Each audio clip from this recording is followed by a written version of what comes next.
Peace and love, black family. Peace and love, black family. This is the Prince of Pan-Africanism, Dr. Umar Johnson, King Kong Consciousness, International Ifa Tunde, the #1 orator alive, #1 Pan-Africanist of the century, #1 school psychologist in history. Brothers and sisters, I want to come to you tonight because something very wonderful, something very beautiful happened to me this evening. And I just want to share it with you as the entire Pan-African world mourns our brother, our African, Ethiopian, African-American brother Nipsey Hussle, as we all mourn brother Nipsey, okay? And we send condolences and blessings and energy of support to his family, to his queen, to his beautiful children, to his friends, to the entire Crenshaw family, the South LA family, the entire California family. Brothers and sisters, I kind of wanted to add a drop of positive energy in all of this. Let me first say that it is very important that we do not jump to conclusions. Let me first say that it is very important that we do not jump to conclusions. Last night, yesterday afternoon rather, when I heard about the tragic loss of our brother, I had dropped a meme on my social network. And I asked a question. I said, does anyone know if brother Nipsey had planned on investing into Dr. Sebi's products and taking them international? That was my question.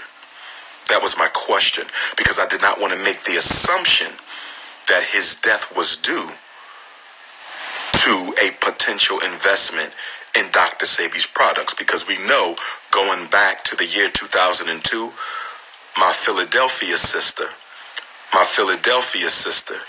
Lisa Lefty Lopez, was down in Honduras and lost her life in an auto accident while she was visiting with brother Sebi. And if information that has been given out is correct regarding her relationship with Dr. Sebi, she in fact was going to take his product line international. And until I see information to the contrary, I very much believe that her life was taken because of that fact. Taking Dr. Sebi's products international would have cost the pharmaceutical industry trillions of dollars. Pharmaceuticals is one of America's largest export industries. Pharmaceuticals is one of America's largest export industries. America makes more money off of selling pills for diseases that don't even exist and can't cure anything. It makes more money off these pills, these make-believe potions. More money is made off that by this country than almost anything else that it sells. Okay? So until I see evidence to the contrary, I will forever believe that our sister lost her life because she was going to help Dr. Sebi take his products international. So when I heard about brother Nipsey's death, I said, if he was going to do that, that would have posed a significant risk and threat to the American pharmaceutical industry. But I only posed it as a question because I did not know. I understand many people rushed in and said that was in fact the reason why he died. I didn't rush in and say that. I heard a lot of people saying that brother Nipsey was murdered for doing a documentary on Dr. Sebi. I never believed that for a minute. I never believed that for a minute. Not at all. And I'll tell you why. The white man is not afraid of documentaries. The white man is not afraid of documentaries. There's been documentaries on the CIA. There's been documentaries on the FBI. There's been documentaries on Donald Trump. There's been documentaries on the Bilderbergs. There's been documentaries on the Rothschilds. There's been documentaries on the Federal Reserve, the Illuminati. The world is filled with documentaries.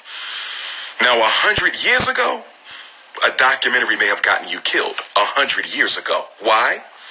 Because back then, people were so serious about freedom.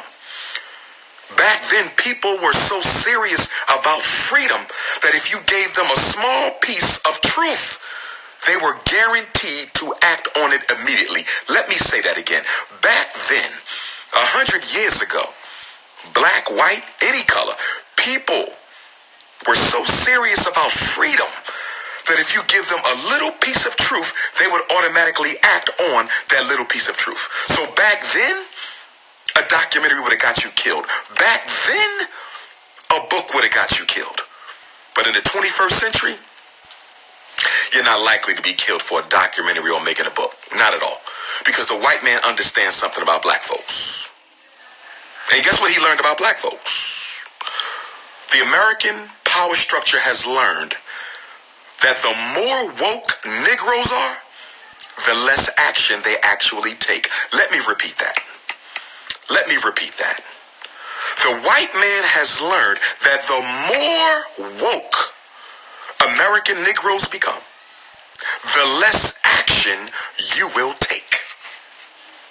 He knows the woker you are, the more likely you're somewhere sitting on your ass watching YouTube videos. The more woke you are, the more time you spend on your distraction gadget known as a cell phone. Your distraction gadget known as a laptop. Your distraction gadget known as social network. He's not afraid of a documentary. No one's getting killed for a documentary. I promise you that. I promise you that. Okay? Was the documentary necessary? Yes, for us. Brother Nipsey's documentary on Dr. Sebi was necessary, critically important for us. We needed it for us. Shout out to Nick Cannon. Shout out to Nick Cannon. I'm glad that our brother Nick Cannon has decided to continue our brother Nipsey Hussle's plan and program and agenda to complete the Dr. Sebi documentary, because Dr. Sebi and his work is a very relevant piece in the contemporary history of African people.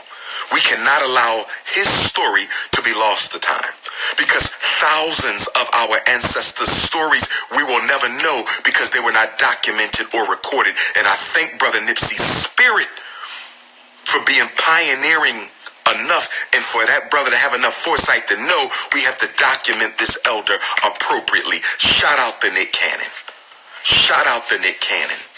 But the documentary would have been important for us. We need Dr. Sebi's documentary. You need it. I need it.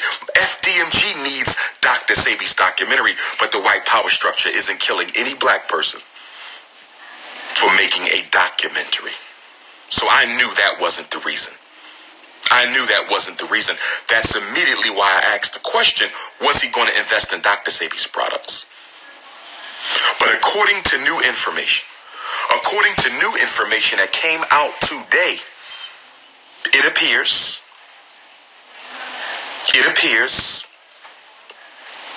it is alleged that Brother Nipsey was murdered for some nigga shit.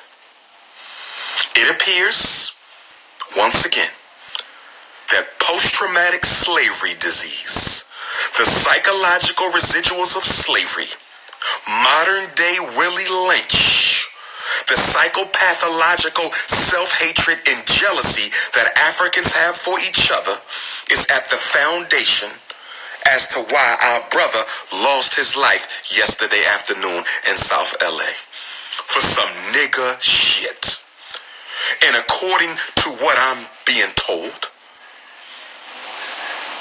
okay, a former associate was angered. Okay? I'm not going to deal with the snitching, because that's not it. That's not it. I don't believe he murdered him because he told him to stay away because he was a snitch. If, in fact, that were true. That's not why he lost his life. That's not why he lost his life. Okay? He lost his life because that brother, I feel, that brother believed that Nipsey Hussle owed him something. That's why he lost his life. See, being in this conscious work You meet people all the time. I've met people over the past 20 years, and especially over the past 10 years, who think you owe them something because they were around when God put his hands on you. You have people who think that you owe them because they were in the room when God decided to bless you with divine grace. Those people didn't earn your degrees. Those people didn't give you your oratorical skill. Those people didn't bring you into this world. Those people didn't give Nipsey Hussle the intelligence that brother has to work for his community. They probably never helped them with a single business, but because they were there, they feel obligated. They feel that you are obligated to do something for them. That's why he lost his life. It was a how dare you moment. How dare you blow up, become a Grammy-nominated hip-hop artist, and not take me along for the ride when I was by your side. But being by your side does not obligate Brother Nipsey to do anything for you. The question isn't were you around. That's not the question. See, we got to deal with this. We got to deal with this. Watching that video of that assassination disturbed me. Watching that video of that assassination disturbed me. The brother who took Brother Nipsey's life, he was full of hate, rage, to put bullets into someone and then come back and put more bullets into them to make sure they are gone. That is jealousy. That is intense envy. That is rage. That is hatred. And why? Because you were around. Because you were around. You believe he owes you something. Nobody is owed anything because they were around. You may be owed because you assisted in a significant way in bringing about the opportunities that led to another person's life. I would agree with you. I would agree with you. I would agree that maybe some sort of restitution is owed to you if you are in fact the critical reason, or if you were a critical part in someone's ascension to success. But just because you was a part of the clique, you was a part of the crew, you was a part of the tribe, you think you're automatically entitled? I don't think so. In my 10 years on top of the Black consciousness movement, in my 10 years as the most requested Black scholar on Earth, 7 continents on the planet, period, I've had people who've come out of the woodworks. I've had bookstores say we made him. I've had coons in the conscious community say we've made him. I've had elders and organizations say we made him. Well, if that's the case, I'll take some words from our brother Sean Carter, Jay-Z, who said, if you made me, go make another me. If you made me, then why can't you go make another me? Brother Nipsey was murdered because somebody thought he owed them something because they were there during the rise. Nobody is obligated to give you something just because you were there. Did you do the work? Did you do the work? What did you do to help him get to where he is? Too many people are saying they are owed because they were next to you. I was in the car. I went to school with you. We was in the same organization. Negro, what did you do to help me get to where I am? That brother died for jealousy and envy. That brother died for jealousy and envy. The same reason Malcolm passed. Jealousy and envy. The same reason Tupac passed. Jealousy and envy. Same reason Biggie passed. Jealousy and envy. Patrice Lumumba, jealousy and envy. Thomas Sankara, jealousy and envy. Oh yes, Oh yes. Am I saying the white man's hand was not in it? Of course. The white man loves black on black homicide. The white man loves when niggas fight. He loves it because it gives him an opportunity to complete his agenda at your expense. The white man loves to see prominent black folks at each other's neck so he can come in and exploit your differences for his own personal gain. Yes, the white man needed Patrice Lumumba dead, but it was a jealous coon who carried it out. Yes, they needed Malcolm X dead, but it was jealous coons who carried it out. Yes, they needed Dr. King dead, but it was jealous coons inside of Dr. King's camp that carried it out. Yes, they needed Thomas Sankara. Yes, they needed Amilcar Cabral dead, but it was jealous haters who carried it out. Yes, they needed Jesus Christ dead. But if it wasn't for Judas, if it wasn't for Judas,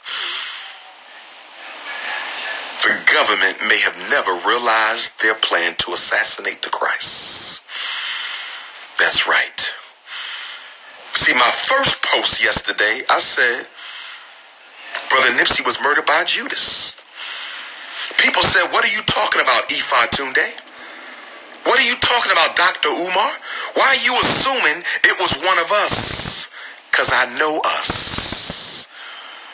Why would a white man hire a white man to go into the black community to kill a black man when there's so many other niggas ready and willing to do it for him? I'll ask the question again. Why would the white man hire a white man to go into a black community and murder a black man when there's so many black people who are willing to do it themselves? Why did you need to hire white folks to go into the Audubon ballroom to murder Malcolm when he already had enough Negroes who wanted to do it themselves? Why did they need to hire a white man to murder Sankara? Okay? When you already had enough Negroes who were willing to do it themselves. It is white supremacy plus Negro envy. It is white supremacy plus Negro envy.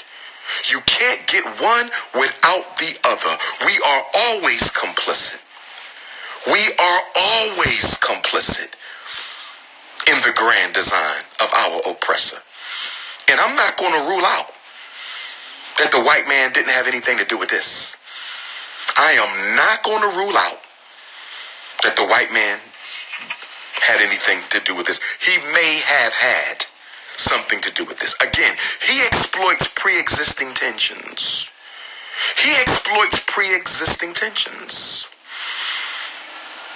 He could have let the brother know where Nipsey was. He could have fabricated some text messages. We know how COINTELPRO works. I'm not saying the white man wasn't involved in this. We know he was involved because, after all, he controlled the mind of the assassin. If nothing else, the white man controlled the mind of the assassin. So he was involved directly or indirectly. We know he was involved indirectly because the mind that murdered Nipsey Hussle yesterday was not an African mind. It was a European mind. The mind that murdered Nipsey was not an African mind. It was a European mind. It may have been a black body. It may have been a black body that murdered our brother, but the mind was that of a Neanderthal. The mind was that of the pale man. Okay? The mind that murdered Nipsey was European, although the body may have been black. So we know the oppressor was indirectly involved. We know the oppressor was indirectly involved. The only question is whether he was directly involved. But what it's looking like right now, what it's looking like at this moment is that assassination was some good old-fashioned nigga shit. I'm letting y'all know right now. Okay? I don't care how long you knew me. I don't care what you've ever done to help me or assist. I don't care which one of my organizations you are a part of. I don't care if I was your co-worker. I don't care if you brought me a nice ice cold spring water. When I do the hiring for FDMG, and when I select volunteers for FDMG, that will purely be based on what is best for our boys. Let me say it again. Let me say it again. What I saw happen to our brother yesterday demands that I make it clear to everyone in the Pan-African world. Okay? Please don't relocate to Delaware thinking I'm obligated to give you a job. If you relocate to Delaware, it's because you want to be a part of the most significant black revolutionary movement in American history since Garvey. Since Garvey. That's the only reason why you're relocating to Delaware, because you want to be close to the mecca of black power, which will be the Frederick Douglass and Marcus Garvey Academy, which will be the Team Pan-African headquarters, which will be the National Independent Black Parent Association. Move to Delaware because you want to be close to the heart and pulse of the struggle. Move to Delaware because you want to be a member of that struggle. You want to participate in that struggle. Don't move to Delaware because you expecting Dr. Umar to give you a job. Don't move to Delaware because you expecting Dr. Umar to guarantee you some sort of position of leadership or employment at the Frederick Douglass Marcus Garvey Academy. Do not come because you might be disappointed. You might be disappointed. I have 2,500 resumes. 2,500 resumes. And I'm going to choose the best people for those positions. It could be somebody I know. It may be somebody I don't know. But I'm going through every resume and I'm choosing what's best for our boys. Don't come to me telling me I owe you a damn thing. This is the business of reconstructing the African mind to bring about an authentic African world revolution. That is the purpose of FDMG. It is not about hooking up my homies. It is not about paying back former allies. That school is for our children and for our children only. I hope that Brother Nipsey's family give him a traditional Ethiopian African homegoing ceremony. Ethiopia is the birthplace of man. That's where God first put the first female. The first human being was a female, and that first human being, which was a female, gave birth to the first male. And Brother Nipsey was of the original Ethiopian people. That brother was from the original people of this earth. Our African ancestors along the Nile Valley Crescent. I hope his family, if he's Eritrean, it's the same people, brothers and sisters. Let's not flip out. Eritrea broke away from Ethiopia. Let's not get into European border disputes, okay? We are one people. I don't play tribalism, Eritrean, Ethiopian, but I do want to be clear. Our brother was Eritrean. Respect. Our brother was Eritrean. Okay? But if you've ever been to Ethiopia and Eritrea, you recognize that those are the same people. If you've ever been to Pakistan and India, you recognize that those are the same people. If you've ever been to Senegal and Gambia, you recognize that those are the same people. If you've ever been to South Africa and Lesotho, you know that those are the same people. Let's not play divide and conquer, separate and rule, because that's how our brother lost his life. That's how our brother lost his life. So I'm hoping, remember, there was an Ethiopia before there was an Eritrea. There was an Ethiopia before there was an Eritrea, okay? But I do respect the Eritrean people and the independence of the Eritrean government, and I hope that our brother gets a traditional Nile Valley homegoing ceremony, a traditional Eritrean homegoing ceremony. He deserves that. Give him an African burial with all the honors that should be bestowed upon a freedom fighter of the people, because that's what Brother Nipsey Hussle was. He was a freedom fighter for the people, and he should be buried with 4 Eritrean honors, 4 Ethiopian honors, 4 Pan-African honors, 4 Nile Valley culture honors. Let's send our brother home the right way. Let's send our brother home the right way with a beautiful East African Eritrean homegoing ceremony. Now, with that being said, I wanted to lighten up everyone's day tonight by showing you a gift that I received in the mail from East Africa. Brother Nipsey's from East Africa, and it's so ironic that I went to the mailbox yesterday, but I finally opened it up tonight, and a brother who I never met, a brother from Tanzania, East Africa, who I never met, sent me this beautiful African statue made of mapingo wood. Brothers and sisters, look at this. Look at the artwork. Look at the detail. Look at this. A brother who I don't even know spent his own Tanzanian money to send Dr. Umar a custom-made statue of our ancestors, an ancestral tree. And for those of you who don't know, this is made out of mapingo wood. M-P-I-N-G-O. Mapingo wood. Mapingo wood is one of the hardest, strongest woods in the world. It is one of the heaviest woods in the world. And if memory serves me correctly, it only grows in Tanzania. It only grows in Tanzania. This wood is so strong, brothers and sisters.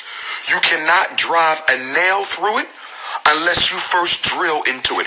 You cannot screw into this wood unless you first drill into it.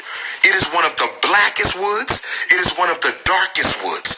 The mapingo tree is a symbol, as my brother Ibrahim taught me in the paper he sent me along with this beautiful gift. The mapingo tree is a symbol of African resistance, because you cannot break this wood.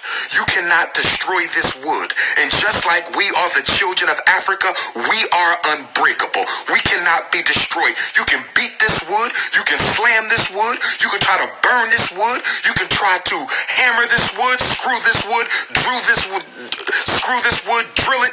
And guess what? The wood remains. This is the symbol of us, the mapingo. This statue weighs about 50 pounds. This statue weighs about 50 pounds, brothers and sisters, and I want to show this to you. I want to show you what a brother from Africa sent to Dr. Umar. I want you to see this beautiful piece of artwork that a brother I never met sent, and he said he sent it because he appreciates what I'm doing for the struggle. He said, I'm going to give you this gift, Dr. Umar, because I see what you're doing for our children and for our people. And I'm showing y'all this because at a time where the community is grieving the loss of our brother Nipsey Hussle, at a time where the community is grieving the loss of our brother Nipsey Hussle, I need you to know that there are Africans around the world. There are Africans around the world who do operate on positivity, who do operate on collectivity, who do operate on unity, who do operate on oneness, who do operate in a Pan-African mindset. I'm going to offer this to my ancestors tonight. This is going on the ancestral altar tonight. This is being given to my ancestors tonight. Okay, private ceremony, just me and the ancestors, but I want to thank my brother Ibrahim. He paid a lot of money to ship this. And I don't know if he carved this by his own hands or if he purchased it. But mapingo is also one of the most expensive woods in the world. Mapingo is also one of the most expensive woods in the world. This is one of the most expensive woods in the world, and that brother spent his own money to get this shipped all the way from East Africa, Tanzania, to your brother, Dr. Umar Johnson. Don't tell me Africans on the continent don't care about us. Don't tell me Africans on the continent don't want to unite with us. Don't tell me Africans on the continent have turned their backs. Of course you have some coons on the continent. You got coons in America. You got coons in the conscious community. We got coons all over the world. Wherever there's Africans, there's coons. But this right here was one of the most beautiful gifts I've ever received. And the fact that it came from the Fertile Crescent, the fact that it came from the land before time, the fact that it came from East Africa where God first put man, which is the black man and woman, does my heart good. On the day that we mourn our brother Nipsey Hussle, I can also smile and say the promise of Pan-Africanism is still here. I can also smile and say the promise of Pan-Africanism is still here, brothers and sisters. I'm offering this to the ancestors tonight. A piece of East Africa on my shrine. A piece it's called Mapingo wood. M-P-I-N-G-O. Do your research on Mapingo wood, one of the hardest, strongest, most expensive woods in the world, grown exclusively in East Africa. Mapingo wood, the wood of our ancestors. This is the unbreakable wood. In fact, I'm going to start referring to African Americans as the Mapingo people. Damn that black shit. We the Mapingo people. Nat Turner was of the Mapingo. Gabriel Prosser was of the Mapingo. Denmark Vesey was of the Mapingo. Ida B. Wells was of the Mapingo. Fannie Lou Hamer was of the Mapingo. Bishop Turner was of the Mapingo. Dr. King, Malcolm X, Medgar Evers, Huey P., Little Bobby Hutton, Fred Hampton was of the Mapingo people. Now, with that being said, brothers and sisters, I'm going to take a couple questions. If you have a question for Dr. Umar, not a speech,